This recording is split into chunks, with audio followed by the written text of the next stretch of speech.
if I have an apple, in fact, I've got an apple, it's over there. I've got a banana as well, and some oranges. Anyway, what was I going to say?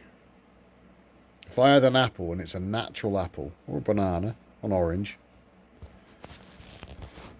or a pear, that's one pear. What do you call a pair of pears? If it was natural, it couldn't be patented or patent, whatever they call it, because it's natural. But if I modified it in some way, then I could patent that fruit or that living natural thing. So if I modified a banana so that it was straight, so it would fit in your sandwich box instead of fucking up my sandwiches. So if I modified a banana so that it was straight, then I could own that banana and I could make royalties on it because I own it, because I've modified it. It's no longer natural. Isn't that interesting? Have you seen that religious bloke as well who talks about, oh yeah, there's a God because he designed the banana to fit in a man's hand? That's what religion does to people. Turns them into fucking morons. Anyway, so if it's natural, it can't be patented. If it's natural but modified, so it's no longer natural, perhaps by, playing with the genome, genetically modifying it somehow, then I could own that because it's no longer natural. That's interesting, isn't it? Because in the past, you see, animals and things, they would be owned. They would have a number assigned to them, an animal, animale. It means animated soul.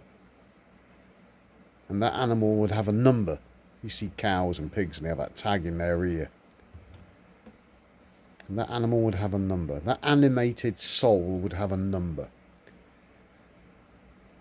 But humans walking around with a tag on their ear, no, it's a bit too obvious. So we'll put it on their birth certificate, which is actually a death certificate, but it's there anyway. But people are waking up to this. They're starting to question all this legalese, questioning their own name, especially when they realise the great I am. And then when they meet the Father, and then there's no I, it's just am. But then they'll see through the ruse, and then the system will start to collapse. And because the slaves are waking up to the fact that they are actually owned cattle, and they roam freely. Well, they think they're free. These lights. But of course they're not free. But if we could modify them somehow, if we could, because they're natural, you see, they're natural living animals, animated souls. So if we could modify them genetically, then we have a patent for that, then we could own them. That's interesting, isn't it? Then you could claim individuals as your property because you have modified their DNA. That's interesting. I wonder what's going on in the world today that would reflect that. Do you know, I'm so far beyond the good and evil thing.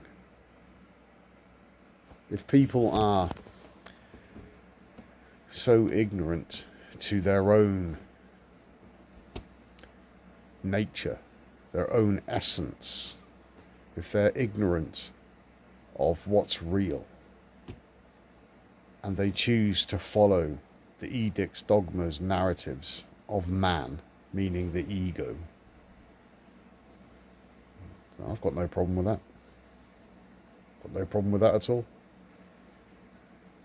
So if somebody wants to modify themselves, whether knowingly or unknowingly, as a result of willful ignorance, I've got no problem with that.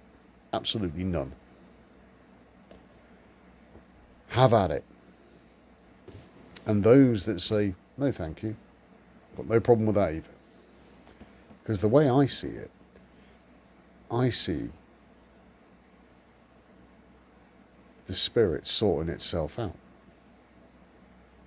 keeping what's good and moving the weeds. So having the wheat, but moving the weeds, the dividing it, division. What did that character say? That character Jesus, that really misunderstood individual. He said, I do not come to, why, what were the words? Why do you call me the Prince of Peace? I don't come to bring peace, I come to bring division. It's interesting, isn't it? Put the son against father, daughter against mother, words to that effect. You can imagine it in households up and down the country, parents and children arguing. You should have that, you should have the thorn in the side.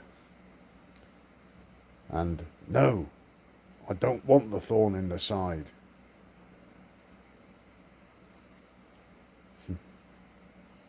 Division. Or is it all just a ruse? Is it all just to obfuscate? I don't know. Thing is, you can actually opt out. It's something that I'm researching. You opt out consciously anyway. By tapping into the real consciousness, by tapping into the real, not this imagined nonsense. And you can opt out of the Babylonian system, the Great Babylon, by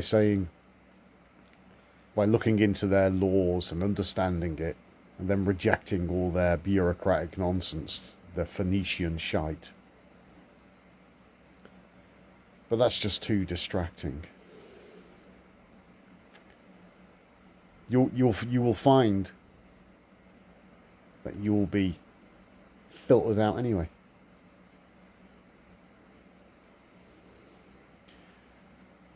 So when they say, oh, you can't do this, you can't go there, you can't do that, you can't work here. Okay, I'm fine. It's fine. Not bothered. Not bothered. Now, whilst I was thrashing this out on my threshing floor, I was getting quite frustrated, because I thought, this is if it goes that way, then it's a life not worth living. And then I realised that's the entire point, because the gods amongst the men will see the madness, the irretrievable insanity, and they will leave. They will simply leave. And there will be no light in the world anymore. There will be nobody talking truth anymore. All those that were speaking the truth, they've gone. Because they walked with God, you see. And then they were not. Because God took them. And what that means is there's a shift, a permanent transition of consciousness where at the moment the gods have a little brother, the ego, and he talks on behalf of God, the Father, who's good, by the way. There's no darkness in him. But it will get to the stage where enough's enough, and the little brother will be stored in the barn.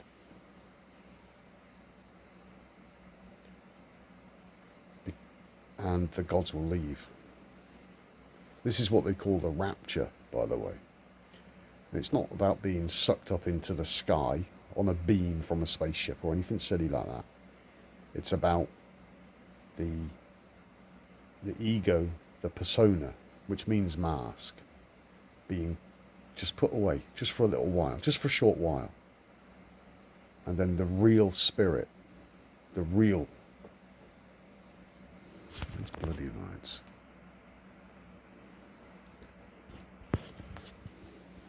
That will take over. And it will be Emmanuel, which means God is amongst us.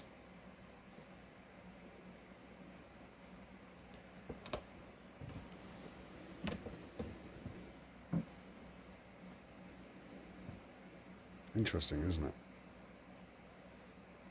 And this stuff's happening right now. It's ramping up. Can you feel it?